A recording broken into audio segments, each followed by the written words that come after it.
Rain had a way of making the city feel lonelier than it already was, washing color from the streets and leaving only reflections and regret. On one such afternoon, a small hand tugged at a man's sleeve, and everything he thought he knew about walking past pain began to unravel. A child's eyes, wide with certainty and heartbreak, fixed on a woman sitting alone on a bench, and the world paused just long enough for kindness to decide whether it would show up or not. If you believe that compassion can still change lives, that second chances exist even when the world feels cold, take a moment right now to like this video, share it with someone who needs hope, leave a comment, and subscribe to the channel. Stories like this live because people like you believe in them. The man had not planned for heroism that day. He had planned for groceries, for a quiet walk home, for an evening that looked like all the others. He was a single father, careful with time and money, measured in his emotions because little eyes learned from everything he did. His daughter skipped beside him in pink shoes already damp from puddles, her hair tied back neatly, her laughter fading as the rain thickened. When they passed the park, she slowed, then stopped entirely, her attention caught by a figure that did not belong to the cheerful rhythm of the place. A young woman sat hunched on a wooden bench, soaked through, her dark hair plastered to her face, her hands gripping a worn bag as if it were the last solid thing in her life. She looked small, not in body but in spirit, as though the city had shrunk her down with every disappointment it handed her.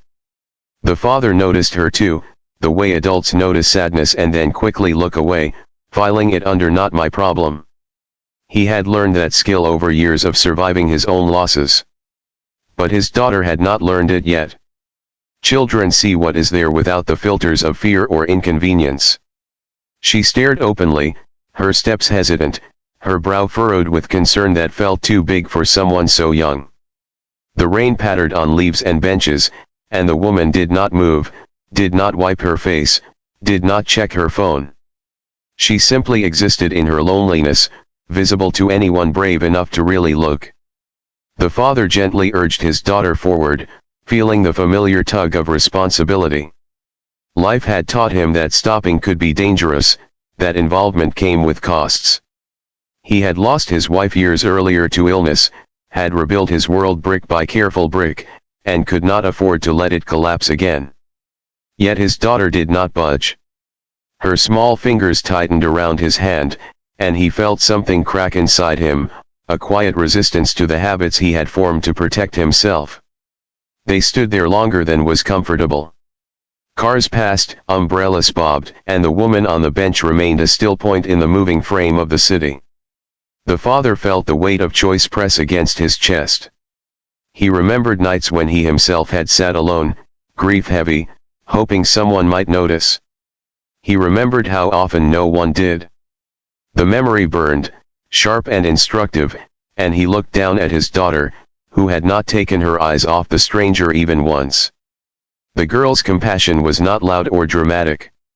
It was steady, insistent, and pure.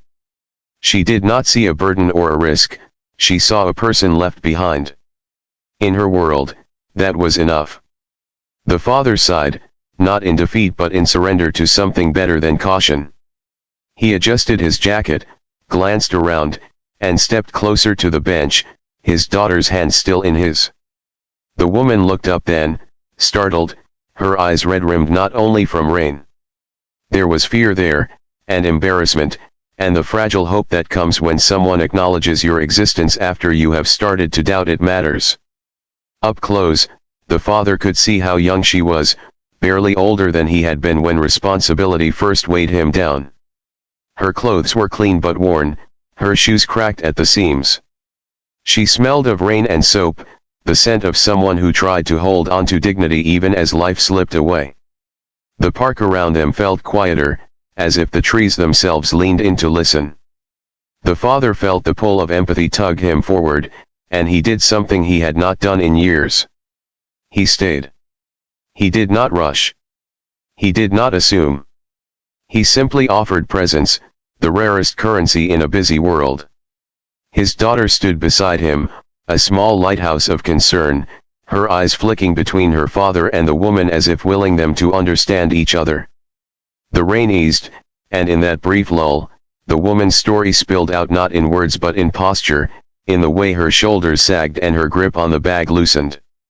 She had come to the city chasing opportunity, only to find closed doors.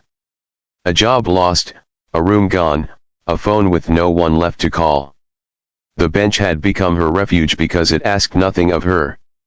The father listened with the patience of someone who knew how it felt to be reduced to survival. He thought of his small apartment, of the spare room filled with boxes of memories he rarely opened.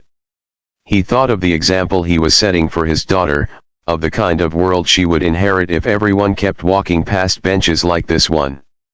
The fear he felt was real, but so was the warmth growing in his chest, the sense that this moment mattered more than comfort ever could.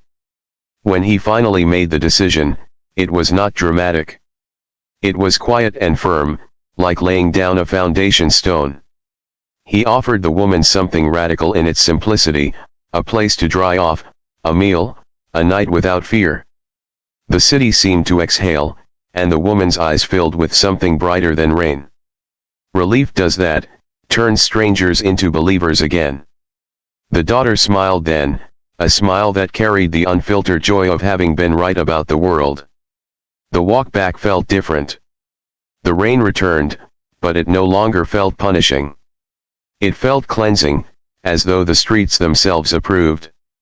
The woman walked carefully, as if afraid the ground might disappear beneath her feet. The father noticed how she stayed a step behind, not wanting to intrude, and how his daughter slowed so they could all move together. The apartment door opened to warmth and light, modest but welcoming. Towels appeared, soup simmered, and the night unfolded with the quiet grace of small mercies stacking up into something life-changing. Days turned into weeks. The woman did not overstay her welcome. She helped where she could, cooked, cleaned, applied for jobs with a determination fueled by gratitude and renewed hope. The father watched her rebuild herself piece by piece, the way he had once rebuilt himself after loss. His daughter watched too, learning lessons no book could teach. She learned that kindness was not a fairy tale concept but a practice, something you did even when it was inconvenient or scary. The challenges did not vanish. There were awkward moments, tight finances, nights when doubt crept in. But there was also laughter returning to rooms that had known only quiet. There were shared meals, shared stories, and the slow knitting together of a chosen family. The woman found work, then a small place of her own, but she never truly left. She became part of their lives, a living testament to the power of being seen at the right moment. Years later, the father would look back on that rainy afternoon as the day his world expanded rather than narrowed. He would understand that protecting his daughter had not meant shielding her from pain but teaching her how to respond to it. The girl would grow up remembering the bench, the rain, and the way her heart had insisted on stopping. She would carry that insistence into adulthood, letting it guide her when logic urged her to look away.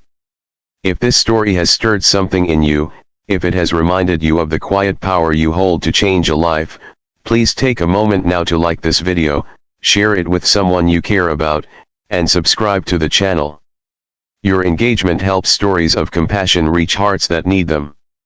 Before the ending, here's a special request: comment the word kindness below if you believe small acts can create big miracles. The city still has its benches, its rain, its lonely afternoons.